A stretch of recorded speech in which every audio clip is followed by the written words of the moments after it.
nga kaming ahas dito sa madalas naming tinatambayan. Shoota mare, nasa ilalim ng kubo namin. Hindi pa naman kami namamahinga kapag nagpupunta ako. Hindi lang pala jowa ang inaahas, maski kubo din.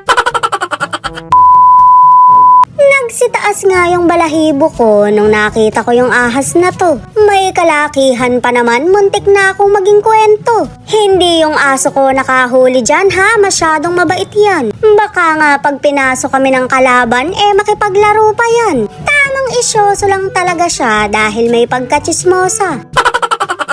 Ewan ko mare kung saan namamahay yun. Napakarami kasing puno dito, masukal pa yung damo. Takot pa naman ako sa ahas, mabuti na lang at hindi ako ang nakasaksi. Yung nakatambay dito ang nakakita, kaya tinegi bumbum na. Biruin mo mare, gumogora pala sa ilalim ng kubo namin. May mga butas pa naman yung sahig, baka pumapasok na rin dito. Malamig daw kasi yung kubo, kaya dito nila gusto. O diba, may katok talaga yung sugar daddy ko. Nananahimik yung mga gamit na tissue, sinama pa sa video. Mga kasama nung ahas ang pinapahanap ko sa'yo, hindi yan. Pasensya na kayo mare ha, sipunin kasi ko.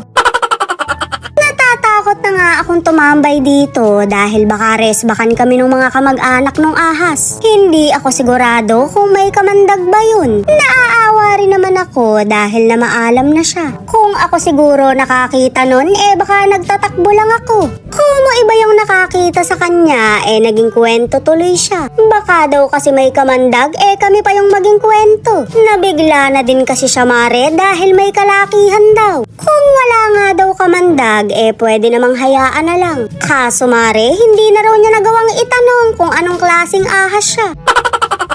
Mare, ano bang ginagawa ng BFF mo rini? Hindi lang pala jowa mo ang inaahas, maski yung kubo namin. Kaya mag-iingat kayo sa mga tinatawag niyong besh. Kahit gaano pa kayo kasolid, tutuklawin kayo niyan. Well, hindi naman lahat, kaya wag ka nang mag-overthink dyan. Baka kabod mo na lang i-chat yung BFF mo at paaminin mo.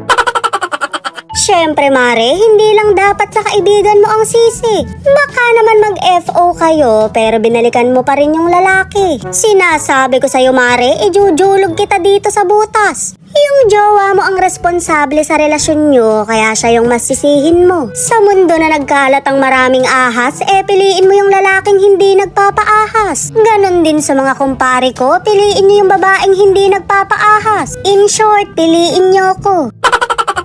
Wala na nga kaming choice kundi gibain yung kubo namin. Luma na rin kasi, pinamamahayan pa ng ahas. Nung nakaraan kasi mare, may sawa na rin nakita dito. Doon nakatambay sa bubong, nakabalot sa net. Trip na trip nila akong puntahan, ako yata yung reyna nila. Shoota mare, hindi naman ako si Galema.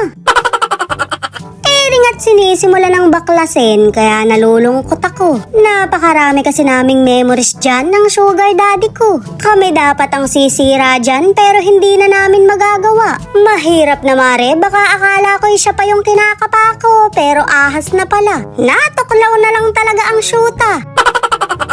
Napakatibay pa naman yan kahit napakaraming lindol na ang pinagdaanan. Kailangan ko na siyang i-let go dahil baka cobra naman yung pumunta. Mainam na yung handa dahil baka resbakan ako ng mga kamag-anak niya. Paalam na lang sa lahat ng alaala.